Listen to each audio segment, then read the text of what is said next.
Hello everyone, welcome to my YouTube channel. आप सभी का स्वागत है हमारे आज के इस वीडियो में। और फ्रेंड्स, इस वीडियो में हम लोग बात करने वाले हैं जो टेक्नीशियन की हाल फिलहाल में वैकेंसी आई है, उसमें एक पोस्ट है टेक्नीशियन पीवे की। तो आज के इस वीडियो में हम डिटेल में डिस्कस करने वाले हैं कि ये जो पीवे वाली पोस्ट होती है इस पर क्या काम करना रहता है, कितने घंटे की आपकी ड्यूटी रहती है, वर्कलोड कैसा रहता है। साथ ही यहाँ पर हम लोग सैलरी को डिस्कस करेंगे, हॉलीडेज को डिस्कस करेंगे।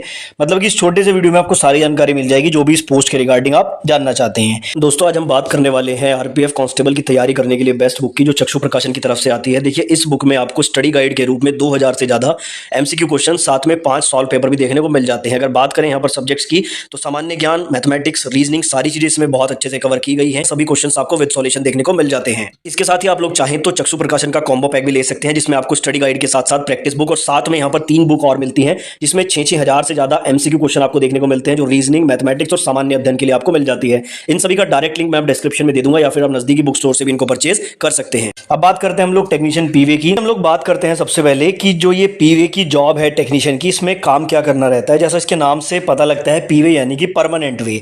अब ये जो आपकी पटरियां होती हैं जिन पे ट्रेन्स रेगुलरली चलती हैं, ये पीवे की ड्यूटी यहीं पर रहती है। सबसे पहली बात तो मैं आपको बता दूं, ये आपकी फील्ड की जॉब रहती है पीवे की, जो टेक्नीशियन की मैं स्पेशली बात कर रहा हूं। और ये आपकी फील्ड की जॉब रहेगी। इसमें आपका टीम वर्क रहेगा, ग्रुप डी के एम्प्लॉयज भी आपके साथ काम करेंगे, टेक्नीशियन वेल्डर भी आपके साथ काम करेंगे, टेक्नीशियन ब्लैकस्मिथ भी आपके साथ काम करेंगे। तो यहां तक आपको ये तो समझ में आ गया कि आपका काम क्या है।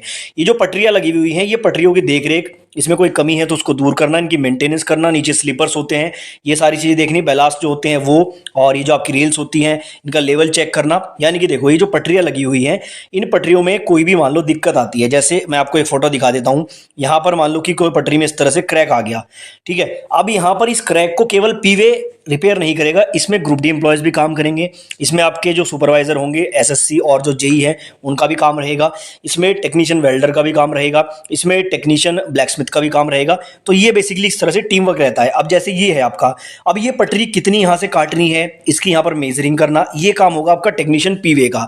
मेजरिंग करने के बाद इसकी रिपोर्ट देना, रिपोर्ट देने के बाद जो है फिर ये काम होगा। अब इस काम को कौन करेगा, ये 20 का जो काम है इसको ब्लैकस्मिथ भी करते हैं टेक्नीशियन में। इसमें फिर अगर वेल्डिंग करनी है तो यहाँ पर वेल्डर की आवश्यकता भी पड़ती है। इधर से उधर पटरियां लाने ले जाने के लिए यहाँ पर ग्रुप डी एम्प्लॉयज की आवश्यकता भी पड़ती है। तो इस तरह से बेसिकली पूरा काम रहता है। और पटरियों मैंने आपको बताया कई तरह के काम होते हैं। जैसे अगर मैं मोटा मोटा आपको बताऊं, तो यहाँ पर जो है पटरियों की रेगुलर मेंटेनेंस भी होती है, कोई टूट फूट है तो रिपेयर करना भी होता है, और कटिंग वगैरह का काम होता है, वेल्डिंग का होता है, और मेजरमेंट वगैरह का होता है, या फिर पटरियों में कोई होल वगैरह होने हैं। जैसे यहाँ पर आप लोग देख रहे हैं इस वाले फोटो में, ये जो यहाँ पर पींच लगे हुए ये होल करने के बाद होते हैं। तो ये सारे काम बेसिकली पीवे यानी कि परमानेंट वे के रहते हैं। तो ये मैंने मोटा मोटा काम आपको बता दिया है। बाकी देखो, जब डिपार्टमेंट में आप ज्वाइन करते हो तो छोटे छोटे कई तरह के काम आपको करने होते हैं, किसी एक काम में आप लोग नहीं रहते हैं।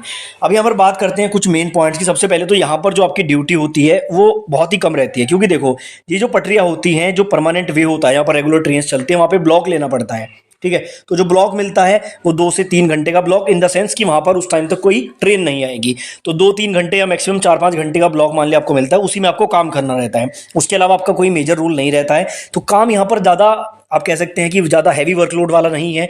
टाइमिंग भी, मतलब आपको 8 घंटे ड्यूटी पे तो रहना है, लेकिन ऐसा नहीं है कि वर्कलोड बहुत ही ज़्यादा है, आपको 8 घंटे लगातार काम ही करना है। 2-3 घंटे का ब्लॉक मिला, आपने उसमें काम किया, उसके बाद आप साइड हो गए, इस तरह से काम रहता है। दूसरा, इस वाली पोस्ट में नाइट ड्यूटी मेजरली नहीं लगती है, दिन में ही ड्यूटी रहती है। कई बार इमरजेंसी में भले आपको नाइट ड्यूटी करनी पड़ जाए, अदरवाइज यहाँ पर केवल और केवल दिन की ड्यूटी रहती है, ठीक है। अगर बात करें यहाँ पर इस पोस्ट के लिए एलिजिबल कौन कौन है, तो फिटर वाले इस पर एलिजिबल होते हैं, फिटर आईटीआई वाले, वेल्डर आईटीआई वाले, और मशीनिस्ट से अगर किसी ने आईटीआई की है तो वो इस पोस्ट के लिए एलिजिबल होते हैं। तो अगर आप फिटर, वेल्डर या मशीनिस्ट में से आईटीआई किए हुए हैं तो आपको ये पोस्ट रेलवे टेक्नीशियन में मिल सकती है। उसके बाद बात करें यहाँ पर जो है ट्रेनिंग की, तो यहाँ पर आपकी इनिशियल 3 मंथ की ट्रेनिंग होती है, जिसमें आपकी कुछ पढ़ाई यानी कि स्टडी ट्रेनिंग होती है। उसके बाद आपकी फील्ड ट्रेनिंग होती है, और फील्ड ट्रेनिंग के बाद फिर आपको यहाँ पर बड़े स्टेशन पर आपको पोस्टिंग मिलती है। छोटे स्टेशन पर मेजरली नहीं होता है। यहाँ पर ये पीवे का जो काम होता है, बड़े स्टेशन पे ही आपको पोस्टिंग मिलेगी।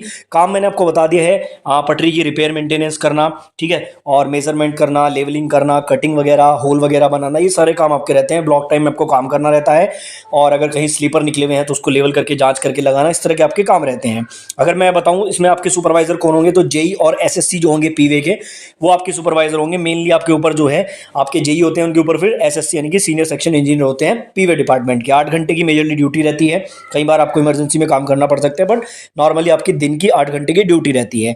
बात करें अगर सैलरी की, तो सैलरी की मैं अगर बात करूं तो यहाँ पर आपको बेसिक पे डीए एचआरए वगैरह तो मिलता ही है। साथ में आपको टीए भी थोड़ा बहुत यहाँ पर मिल जाता है, बहुत ज़्यादा तो नहीं मिलता।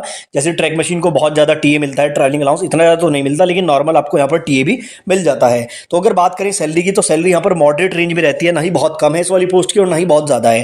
ज़्यादा की मैं बात करूँ तो सबसे ज़्यादा ट्रैक मशीन में सैलरी मिलती है, तो ये थोड़ा सा मॉडरेट वाली आपकी जॉब है जिसमें आपकी सैलरी रहती है। प्रमोशन की बात करूं तो आप टेक्नीशियन ग्रेड 3 में ज्वाइन करेंगे। पहला नॉर्मल सीनियरिटी प्रमोशन आपको टेक्नीशियन ग्रेड 2 में मिलेगा, फिर ग्रेड 1 में मिलेगा, और उसके बाद आप लोग यहां पर 10 से 15 साल के अंदर एमसीएम यानी कि सीनियर टेक्नीशियन तक जा सकते हैं। बाकी आप एलडीसी जीडीसी के द्वारा जेई और एसएससी भी बन सकते हैं। तो ये इस पोस्ट की मैंने आपको कंप्लीट डिटेल्स दे दी है। नेक्स्ट आप किस पोस्ट के बारे में जानना चाहते हैं, कॉमेंट बॉक्स में जरूर बताएं।